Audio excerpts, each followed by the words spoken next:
be now on the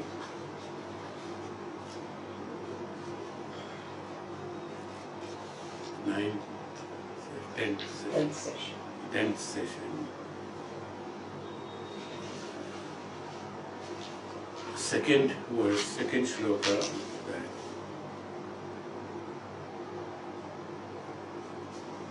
Bhagavan says here,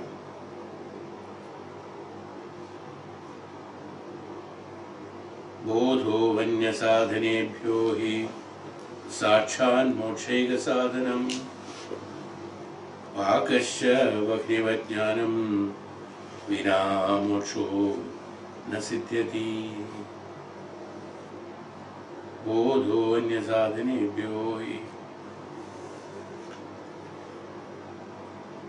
That says Buddha, just as vaknivajnanam vina moksho na siddhyati. Just as in the case of direct cause for cooking, fire is the direct cause for cooking. Vaknivajnanam vina moksho na siddhyati. As the fire is the direct cause of cooking, knowledge is the direct cause of liberation. Bodho anya sadhanebhyo. Compared to all other forms of discipline, knowledge of the self is the only direct means of liberation. This is that knowledge of the self is the only direct means of liberation. It's beautifully explained. This is the crux of all the Vedanta, in fact. As we have discussed this also in different ways in previous chapters as well as in Upanishads, almost all the Upanishads explain about this alone. A different form, again we have to go through it again to, even though we physically understand them, we said we did not perceive it in the complete sense. And a conviction, as we always said about the conviction, has to be created, even though superficially everybody knows about this. It's not that, it's not at all a secret. But how to get it is. Here, Bhagavan Adi Shankara confirms, and also he, a man of authority to talk about this, not somebody. He says that the self, the knowledge alone, only, direct means of it, only.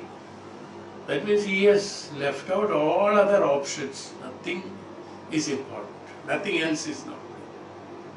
Everything has to converge into this knowledge. There is a purpose behind it. It's not that he is disregarding anything else. He is not disregarding bhakti, he is not disregarding shraddha, he is not disregarding tapasya, he is also talking about it. They are all actions, he says that, yes, they are all actions, they are all improving your spiritual qualities, no doubt about it, but it all comes and converges into the knowledge. Ultimately, where has it to come? It has to come and reach the status of knowledge. When it reaches the state of knowledge, and from there only, the absolute moksha, the liberation can be attained. In all others, this is beautiful. I was just thinking about it. Why he has told that, why not the equal? He has left out everything and he has given an absolutely isolated conviction. An isolated, established factor is only to one as knowledge. Jnana. Jnana. Atmajnanam, Brahmajnanam, which is known as Brahmajnanam or Atmajnanam. In Upanishads, they call it Brahmajnanam. That alone. Because this is separate from all other activities. Why this has been, why not bhakti? The cause of liberation. Why not the knowledge of all the scriptures and Vedas is the cause of liberation? Why not karma? Good karma is not cause of liberation. Like that, if you take all the factors of activities, none of them he recommends them. They are all necessary as the cleansing is necessary. The spiritual path to establish a firm decision of walking on the spiritual path is necessary. Then only this is possible. They are all, in the initial stages, they will all look good, but don't take them as the destination. The destination is only knowledge. That's what he's telling. We may get carried away by many things, like doing, some people talk about it also. I do that puja, this puja, 100 pujas and this one. I use this dravya and that dravya.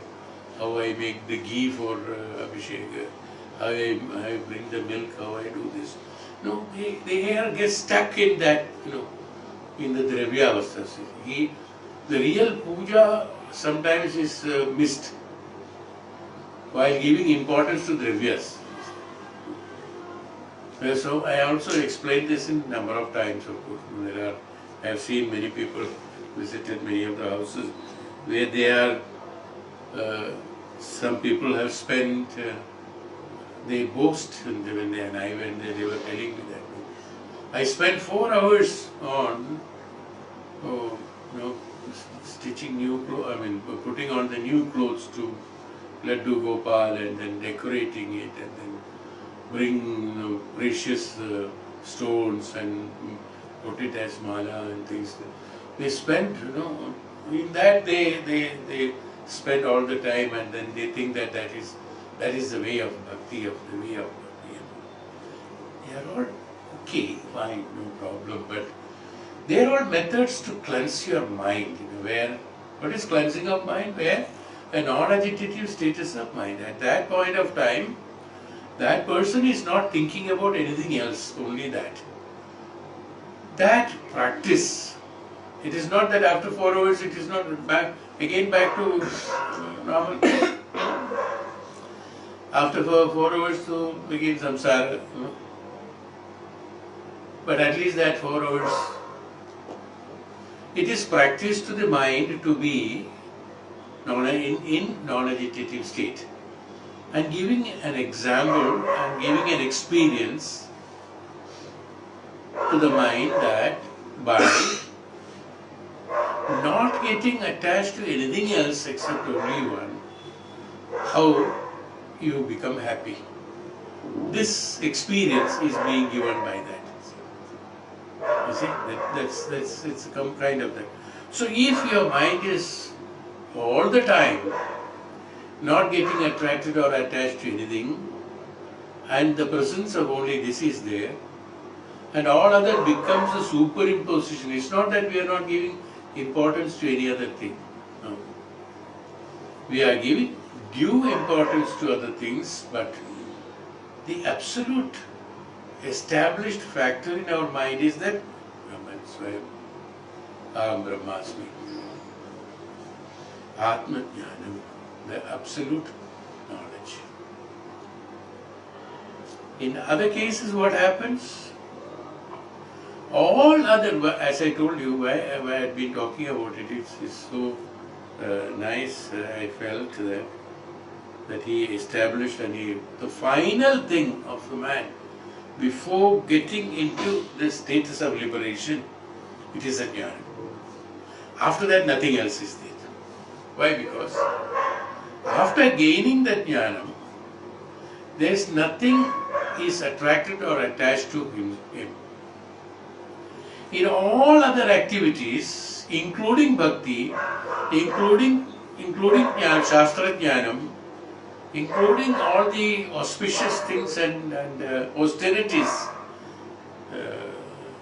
brahmacharyatvam, one follows, in everywhere there are attachments. You see? Tell me, is it not? Is there any activity of the spiritual activities I am talking about? Forget about, I am not talking about the material activities. Spiritual activities I am talking about.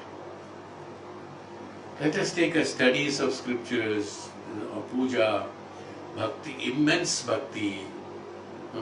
You take Mirabai, you can take any of those examples you can take. All of them, they have an attachment. Mirabai has got an attachment towards Krishna. That attachment to only a particular rupa, attachment only to a, even though it is bhakti, immense bhakti, even though they have shown that she merged with the Bhagavan and all that through bhakti, fine.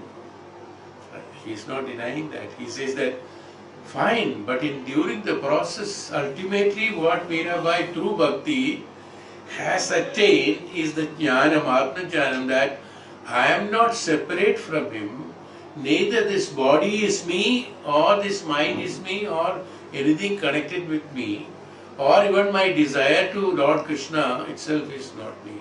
Lord Krishna itself is not that. Everything is that one aham Brahman only. I am not there. Atma Jnanam is that this is not the body, this is not the mind, this is, I am not the body, I am not the mind, I am not the activity, I am not the karma, I am not a bhakt, I am not a disciple, I am not a guru, I am not a shastra vidya, I am not this, I am not this, I am not. Neti, neti, this principle of neti. In every other activity, here what I am trying to understand myself is that why I had been asking a question to myself, that why Bhagavan Sankaracharya has defined that self, the knowledge of self is the only direct means. All other things are indirect means. Bhakti is indirect means. Jnanam is indirect. Other jnanam, shastra jnanam, other jnanam, everything is indirect means. The direct knowledge, the direct means of liberation is the Atma Jnanam. That means the Brahma Jnanam is the absolute. Why? Because only in that there is no attachment.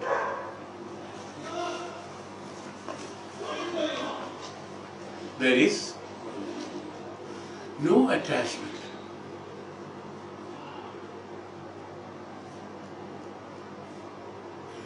Where there is no desire, that attachment comes into everything, Kama, Krodha, Loka, Moha, Mada, Matsuri, everything comes in attachment.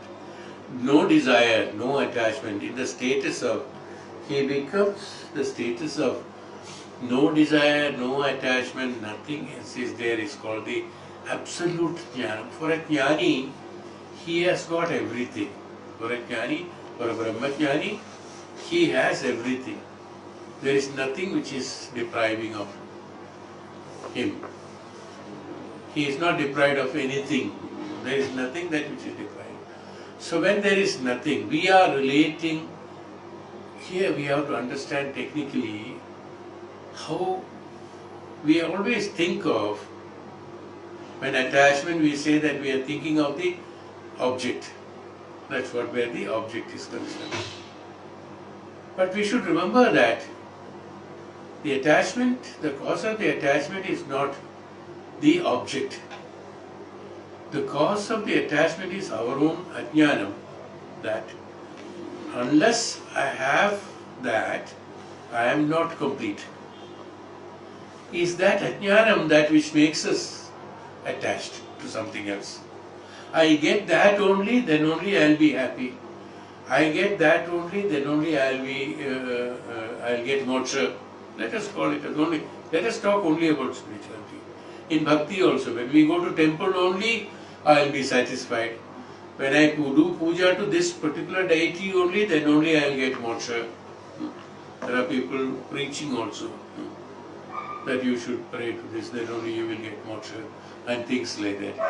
We are all connecting this objective experiences are only because we think that unless that is received, that is acquired or attained, I will be incomplete. Bhagavan tries to make you understand you are already complete. Is why he says the direct knowledge. What is the direct knowledge? The direct knowledge is that I am complete without anything. Is I am complete. But here what happens?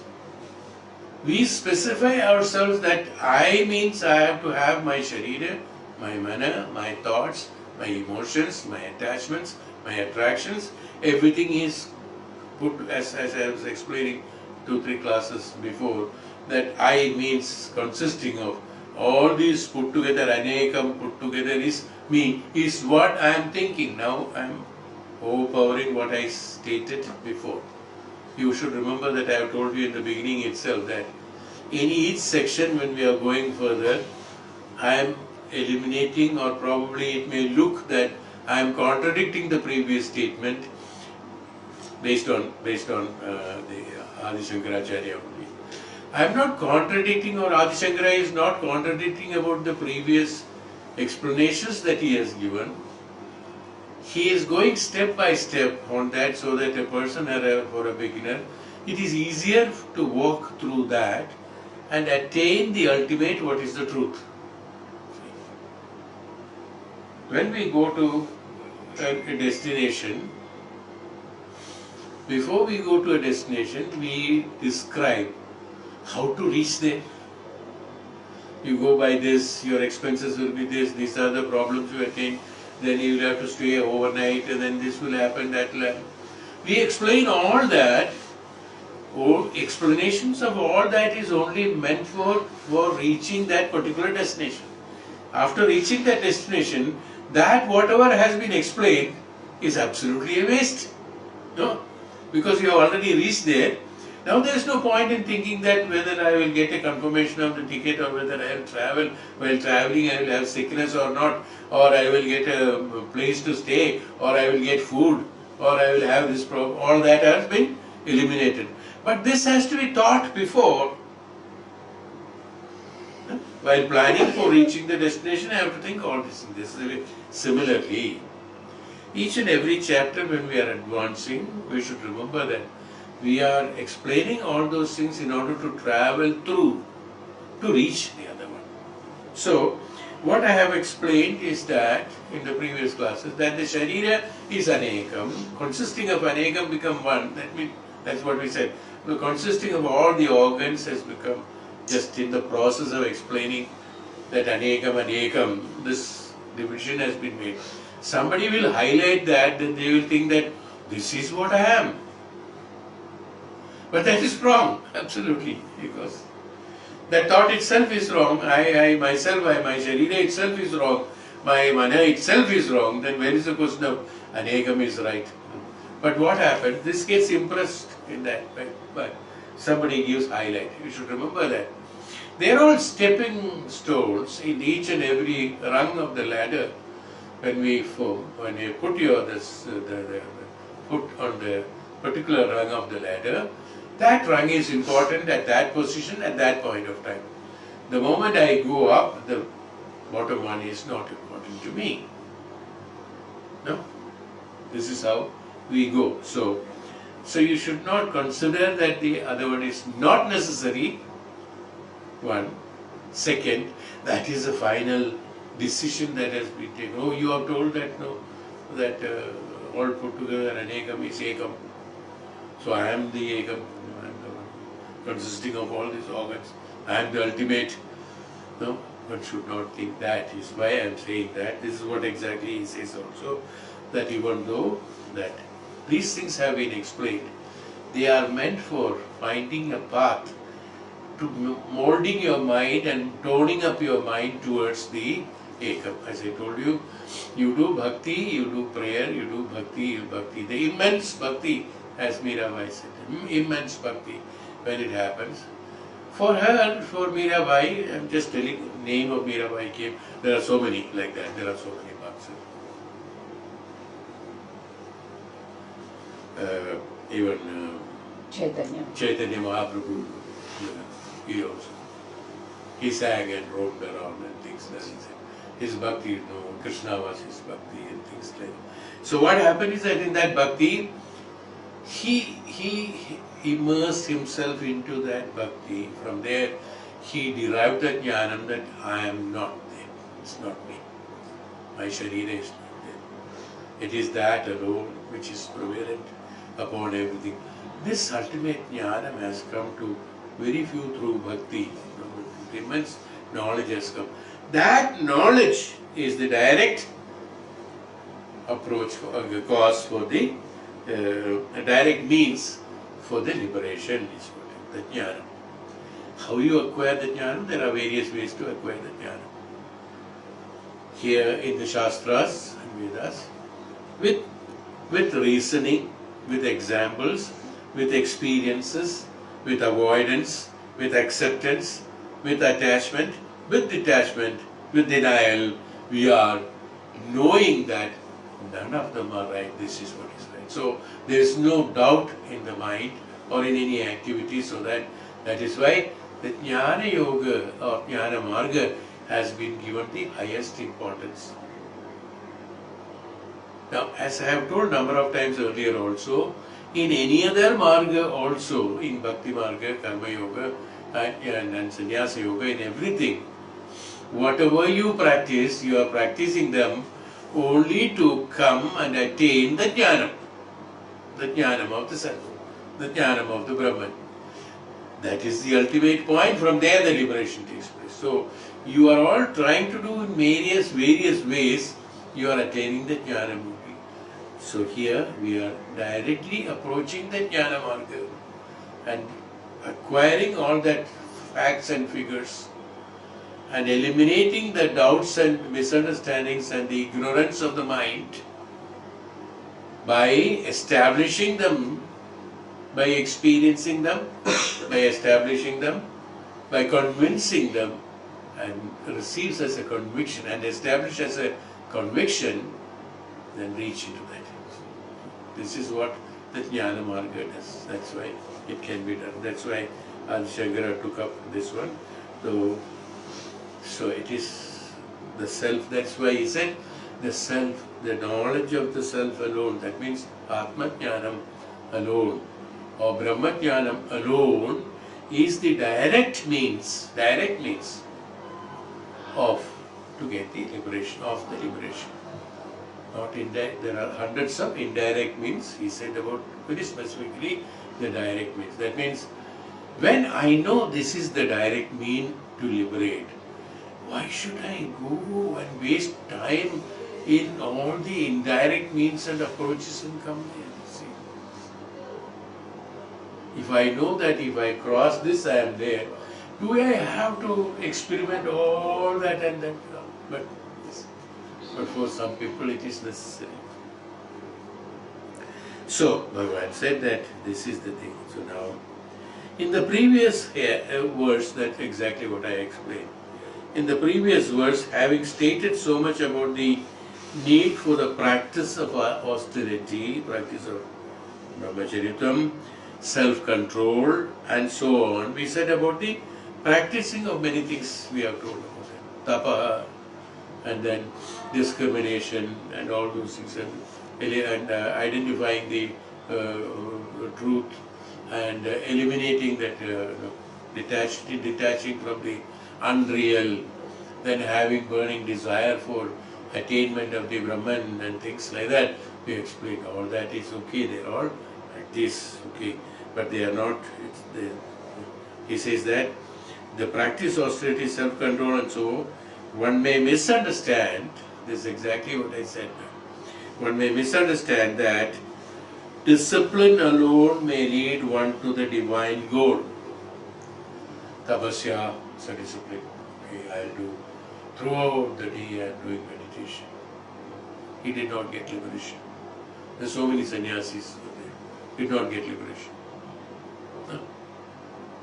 We have examples of even Maharshi Vishwamitra, a great man, great tapasvi, great rishi afterwards.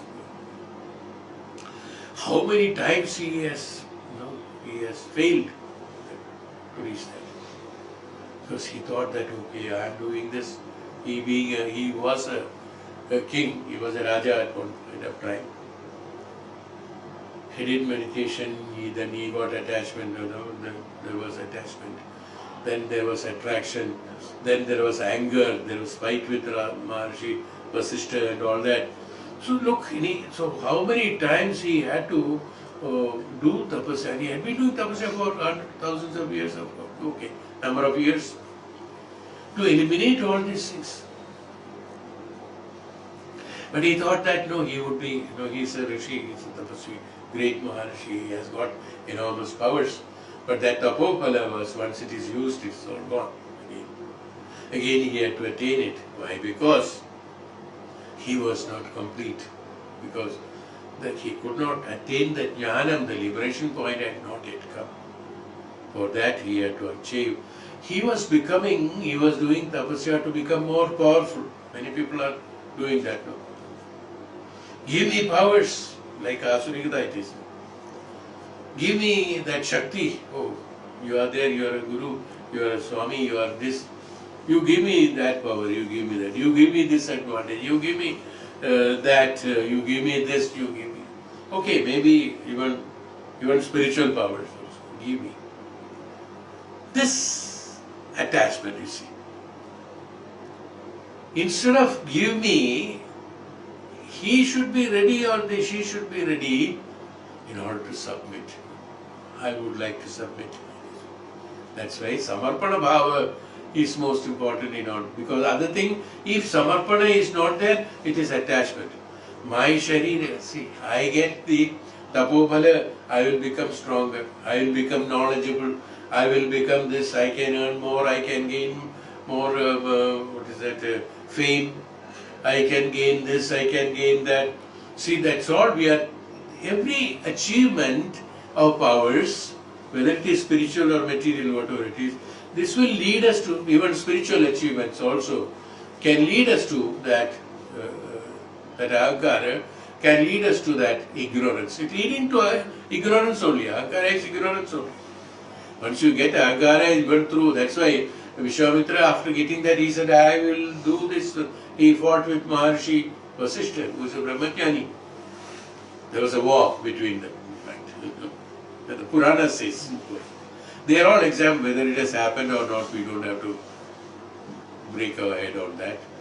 They are giving us a good example to learn that, look, even after that, what he has gained is that he gained, he did not submit himself.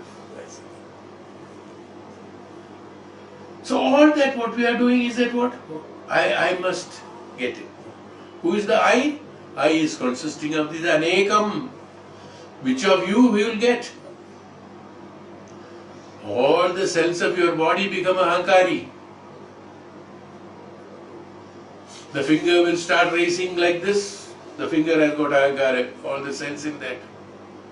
Eyes and face and the body language, everything becomes like that, becomes an ahankara. Each and every cell in the body becomes ahankara. The total sharira becomes ahankari. Total mana becomes ahankari. Total antakarana becomes ahankari. So what happens? Absolutely filled with, even though through the acquiring things, what happened? He has become the absolute ignorant. That means he has no mukti for janmas now. Because he has to get rid of this ahankara and be pure about it. So you can imagine. All the accumulations are meant only for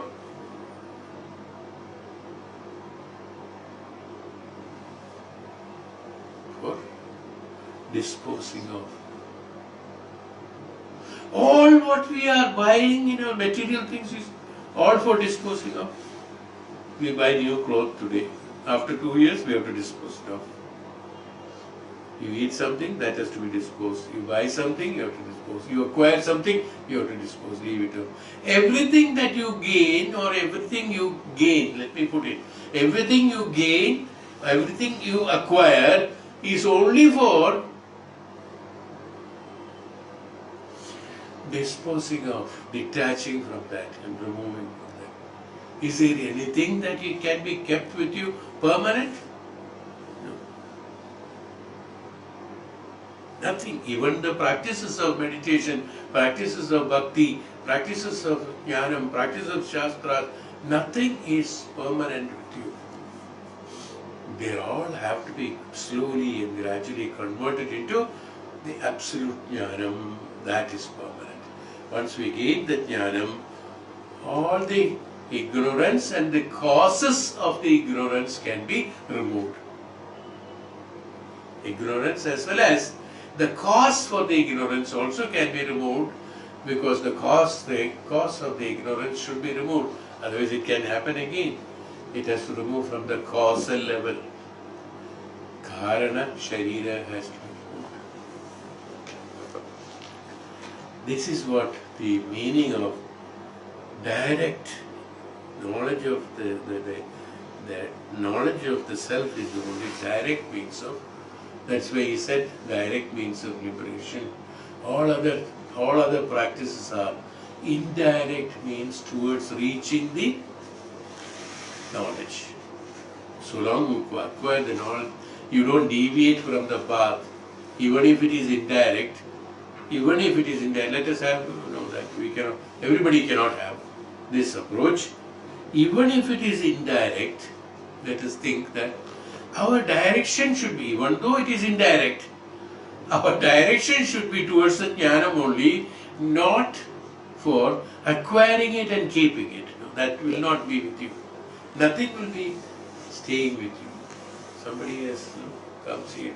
Here also people have told that. You give me that, you give me this, you give me like this, you give me like that. What is that? I want to be more fat with the ignorance and the ego. Whereas everybody is trying to slim nowadays also, is it not? But somebody wants to be fat with all that acquisition, because the more you get, the more you become fat. Acquisition of the ahankara and the ignorance, full of fat of the ahankara and ignorance.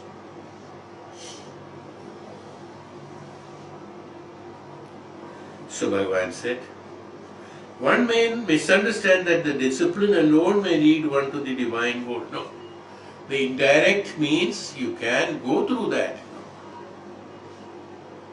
You are going to at a particular place, you got into the train or you got into the plane or you got into the car, automobile. It's not the end. This has to reach there, that you should remember. Oh, after getting into the plane or getting into the train or getting into the car, I have reached. Will we say that? No, we don't know. We're not comfortable. No, we're not that. We have to reach there. When we reach there, we say that, I have reached. So, indirect means, that means during the travel, you must understand that I am traveling, I have not reached. You got my point? All the disciplinary methods, what we are told about the tapasya, about the acquiring or the discrimination and then the knowledge and the discriminate reality and reality, remove the unreal and then having the intention, having the jnasa, all those things are good, no doubt about it, but they are not the destination. So he said the direct method is that to have the jnana. So we must find out, better to find out the direct method instead of going around here and there. That's what he says. So it doesn't mean they are wrong. No, they are not wrong. They are prescribed by many great men. For those people who cannot have the direct means, attending the direct means, he has to undergo this indirect means and acquire the discipline and purity in this. This acquires the This helps us to become pure, the purity. Once the purity comes, then only the jnanam will come. Otherwise, till then it will not come. It's like a veil, it's covering always. To remove that misunderstanding, it is stated that knowledge alone is the only direct means of liberation. All other things are not wrong, but they are absolutely to be, I'm repeating it, they have to be practiced. Because one cannot jump into conclusion that I am not the body. Even Mirabai or any Bhakt, Prahlada, Mirabai or the Shukra,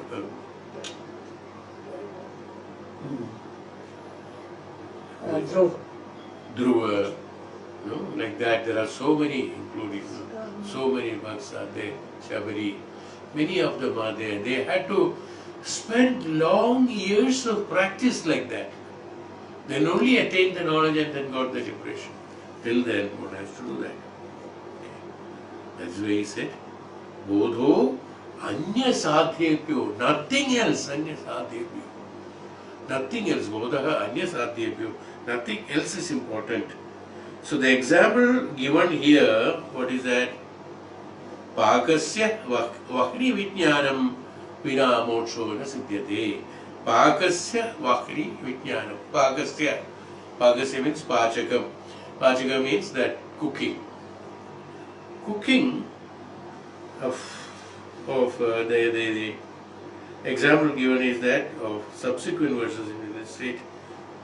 Clearly possible that new entrant of the field of the Vedanta. In cooking food, items such as vegetable, rice, spices, so on, are all contributory causes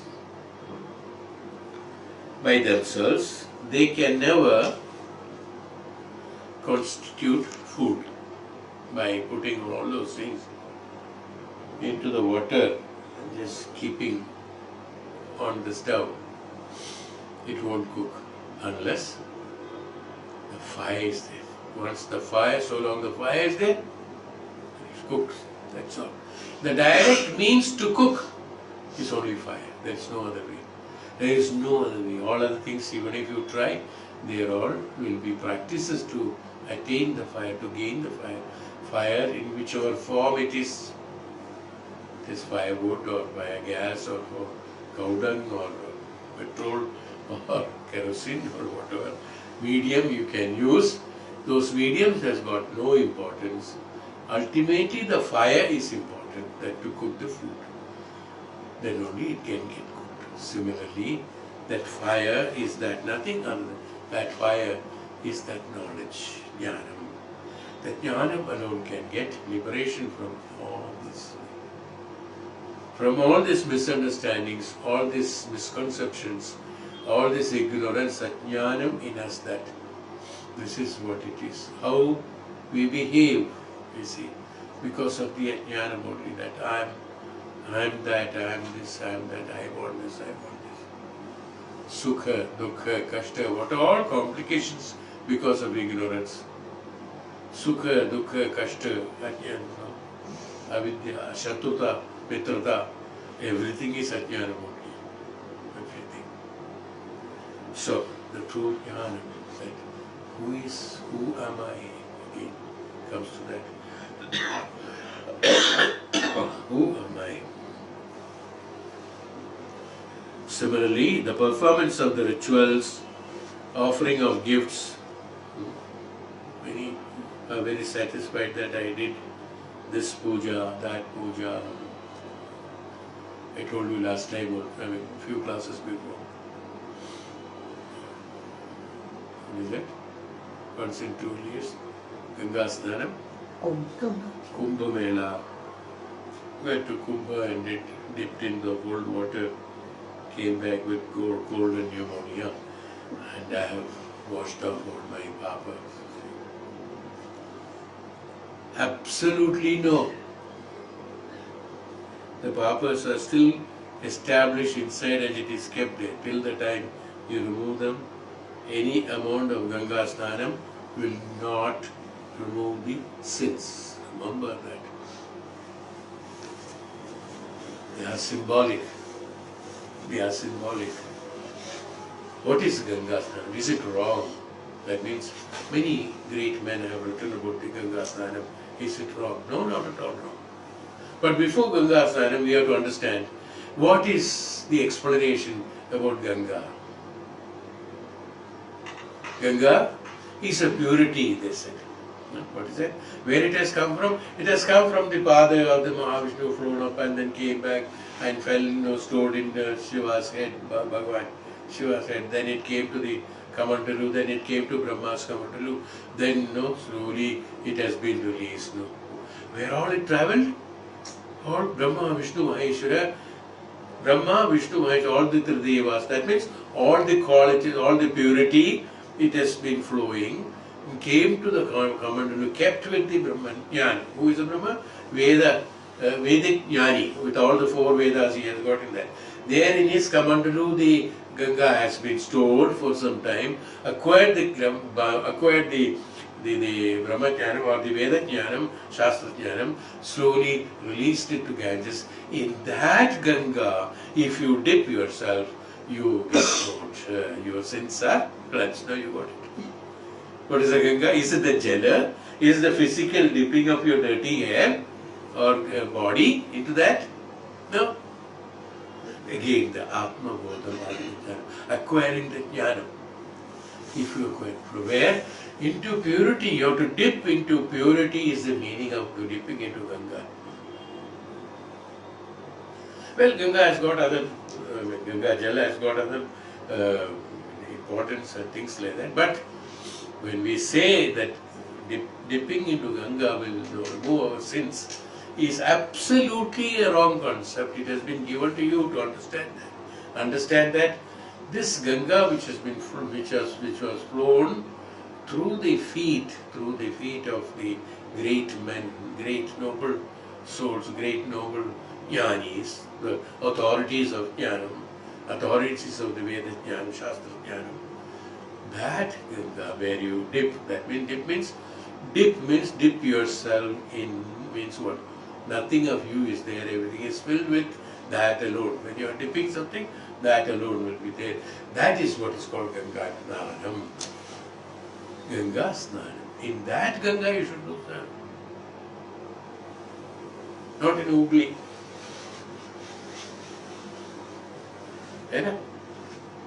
So in anything for that matter, jnanam, that bathing in that jnanam, that means dipping yourself inside the jnanam, that means removal of the ignorance.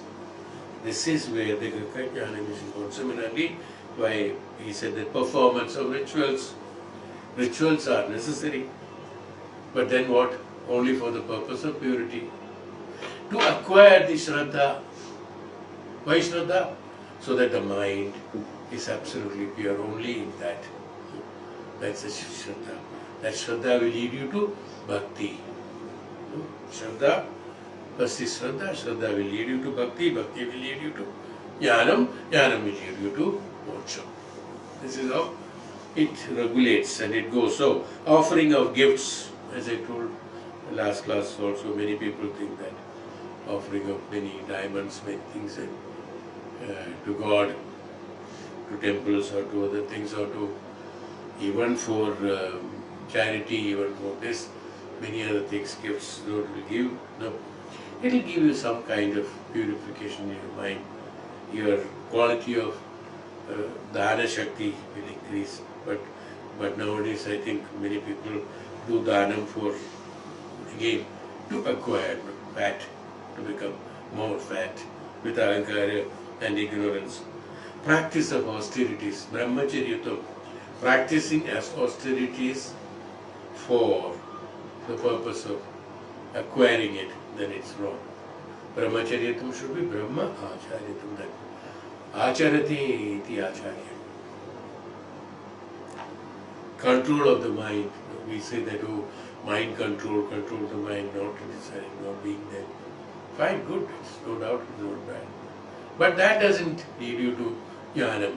That doesn't lead you to liberation. No.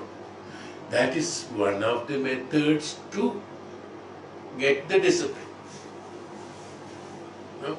Control of the mind. Because When control of mind here, when we say that, that means control of indriyas, that means non-attachment to anything else. That's what again comes to that, discrimination, power of discrimination and things like that. These are all control of mind. He says that all these studies, the studies of scriptures, scholar, I have seen many people, there are one or two of them that you could recite Bhagavatam complete.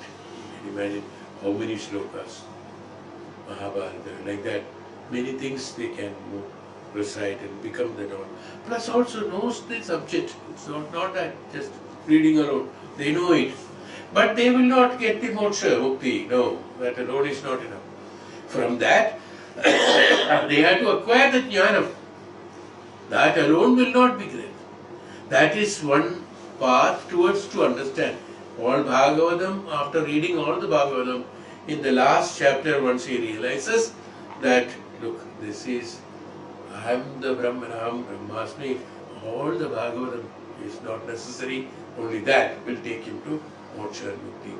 The reading of Bhagavatam, also as I told you, travelling all through Bhagavatam, all through Purana, all through Upanishads, all through Vedas, what we do is that to ultimately come to that one point of realization. That's what Vivek Chudamani also said at one point of time.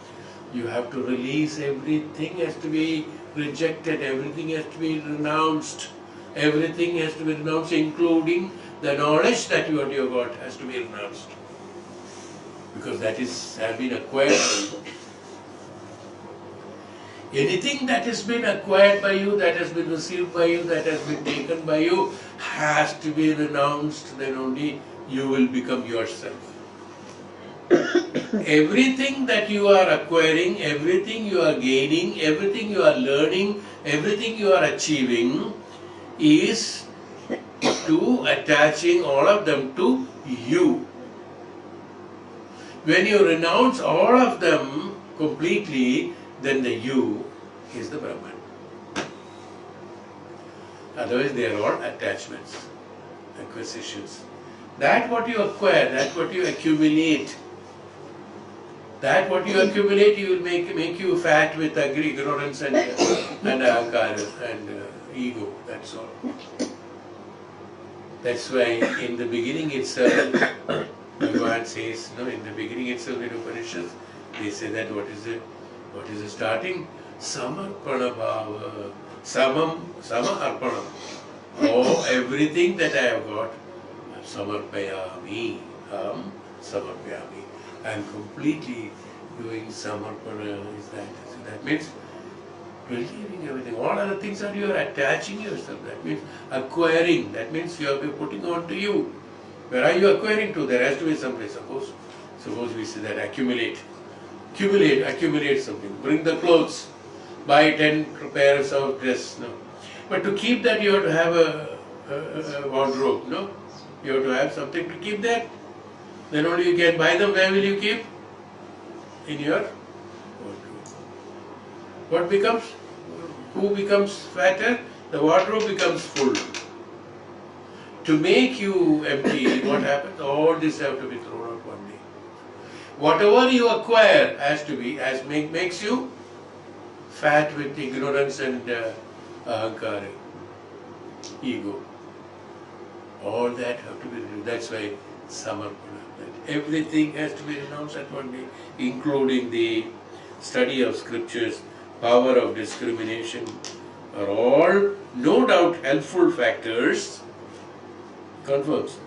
No doubt they are all helpful factors, we require it, which aid one's spiritual growth, but they do not by themselves directly lead one to liberation. By themselves, they do not lead you to perish. You can buy hundreds of beautiful clothes, well stitched, modern, expensive clothes. That will not make you a good person. You may look good, but you may not be good. No?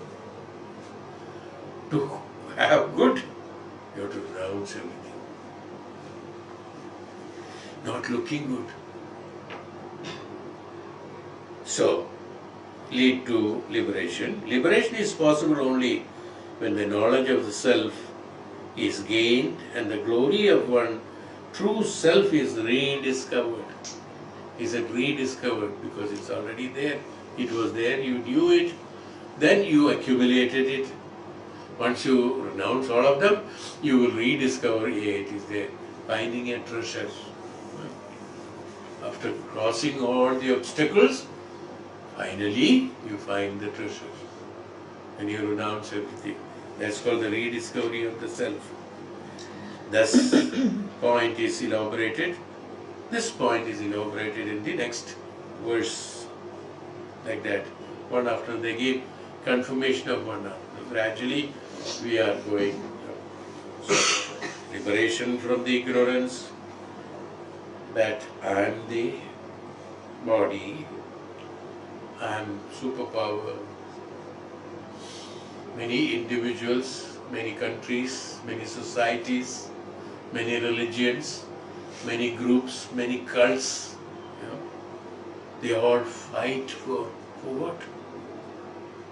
They all fight for what? They say their own existence, their own sustenance. Fighting for their own sustenance. Will they sustain themselves? For how long? Live 100 years, 120 years, fine. After that, where is the sustenance? What has been sustained so far? What lived so long? Even the planets have changed. Even from number of ages when it takes place, things are all changed. But one day, Earth will not be there. Something else will be there. We may not call it as Earth. Something else will be there. Some other planet will be there. Some other things will be there. Everything will change. Everything will change. The existence, that which is the truth, that will not change. So this merging with that, this is only meant for those people who would like to have that he has already told in the beginning. Others will say that हमको क्या जरूरत है ये सब, why should I do it? Let me go and have what is it? Puchka in that Durga Puja temple. Yeah, Puchka is available. Let me not waste my time listening to liberation. Let me get liberated of my desire of eating Puchka, you will say. For those people, this is not meant for them. So please forget about it. In the next verse, we'll start and then.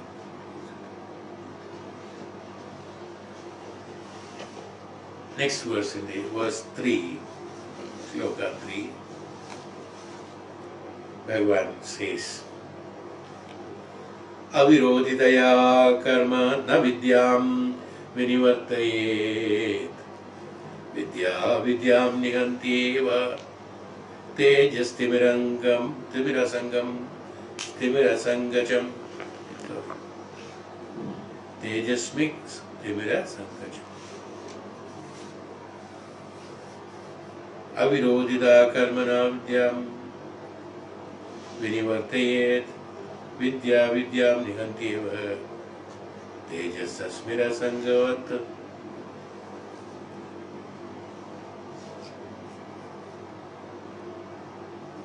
karma na vidyam avirodhitaya karma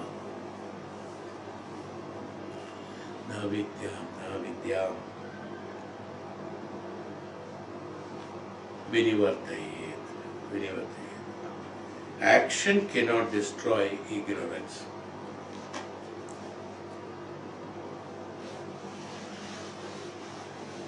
Avirodhitaya karma. Action. Action cannot. Virodham, that means cannot destroy. Action cannot do the virodham to the jnanam. That means action cannot destroy the ignorance. Avidya. Any action that you do, you cannot remove it. We will explain it later. As it is not opposed to ignorance. Knowledge does verily destroy ignorance, just as light destroys deep darkness. Tejas, Tejas, Timirangatam. Tejas Timirangatam. Tejas Timirangatam. Timiranga means that thick darkness, Timirangatam. Tejas will remove the Timirangatam. Any amount of action will not remove the ignorance. Any amount of action may increase the ignorance, quite possible, but it cannot. So Bhagavan says that it is only is establishing further one more step of explanation of that. It is Jnanam alone can get you liberation. Is one more explanation.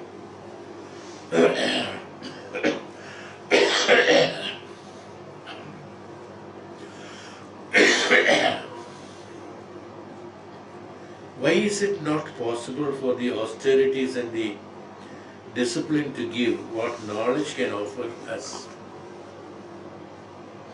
In this verse, the word knowledge is used as a figurative sense. The attainment of knowledge really means the rediscovery of the self. There is no question of attaining the knowledge. Knowledge is revealed.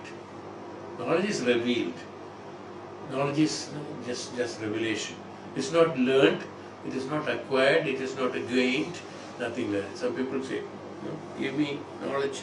How can one give knowledge? The attainment of knowledge, the rediscovery of the self in which has been non-existent. It is like the dreamer gaining knowledge after waking up. Then alone can dreamers dream sorrow end. After waking up only, the dreamer knows that he had been dreaming. And the difficulties and problems and the sorrows that what was happening during the dream, we feel really it is happening at that time. The moment we wake up, we found that, oh my God, I'm so happy, it is only a dream. It's not happening to me. That means we were actually experiencing that. But once we wake up, we see that, oh my God, that was not me. Thank God, it was only a dream. I'm not going through that. Absolutely same thing happens when I gain the knowledge. After having the knowledge, when I look back, what all have happened is all absolutely foolish, rubbish.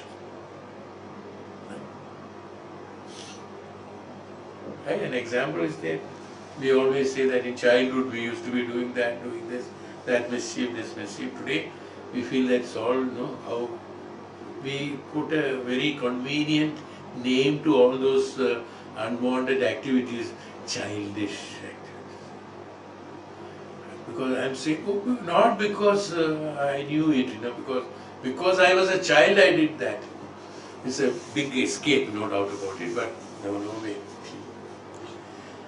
I was saying, that's childish activity we called it. That means without knowing it has been done. That is our own derivation of the word and the childish.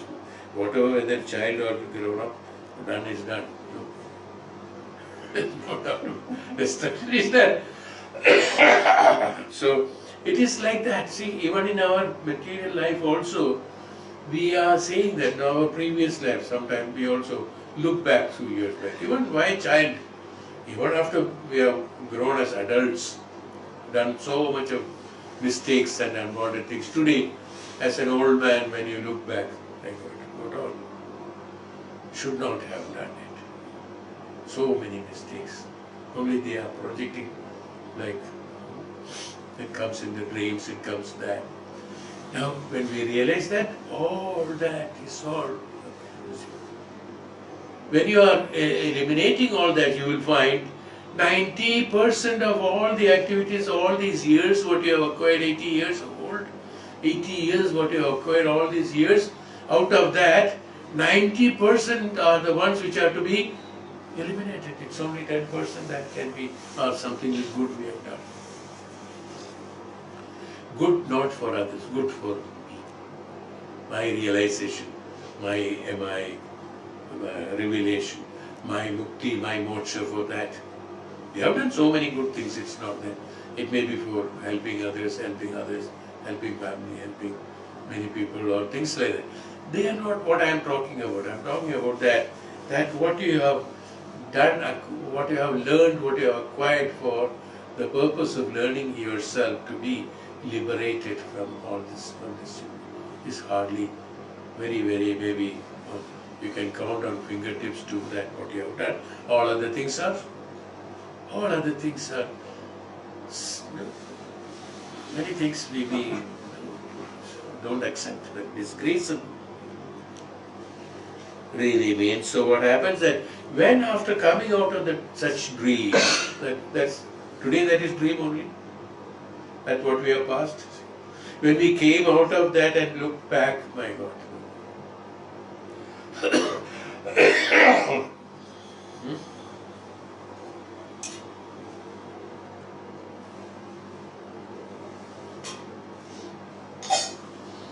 Like a dreamer realizes that after waking up it was only a dream and he has come out of the dream sorrows, we also will come out of the dream sorrows or ignorance of the past once I gain the jnanam of attainment of liberation, is what Swamiji says here. It is like the dreamer, yes, then also can. If the Atman be, as described in the scriptures, ever present, all pervasive, complete, and so on, then it is not to be striven for and obtained from somewhere, because already it is within us. If the Atman is all pervasive, if Atman is all capable, if everything, we talk about that. Atma is strong, Atma is everything. Atma cannot be destroyed, Atma cannot be, divided, Atma cannot be done. It is static. That Atma is me only. This we have to understand when we are speaking that. Then what are you looking for? Experiencing. Yes, that's what. So karma has been identified by, Bhagavad Gita explains karma in immense way. Upanishad explains karma in immense way. Karma is not that. Karma is only experiencing to know that discrimination as well as and acceptance of the real and rejection of the detachment of the unreal. This is what the true karma is.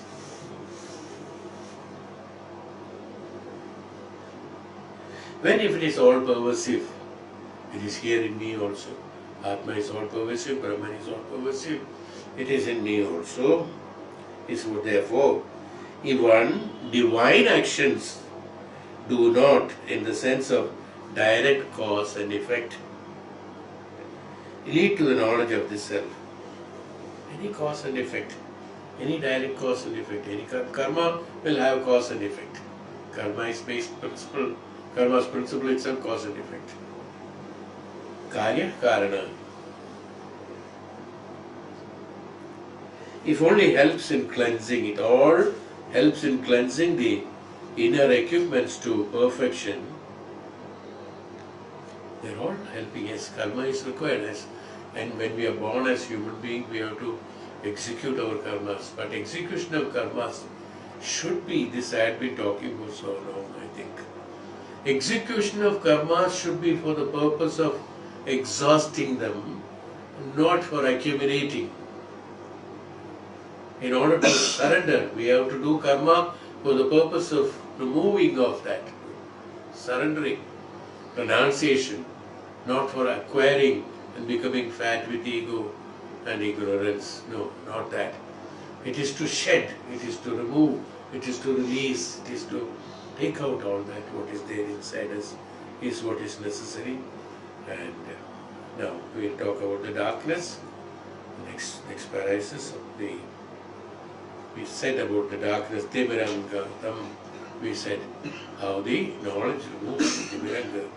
We will talk about it next session. We'll stop here for the time being. So we will continue with in the 11th session with the verse 3, last paragraph.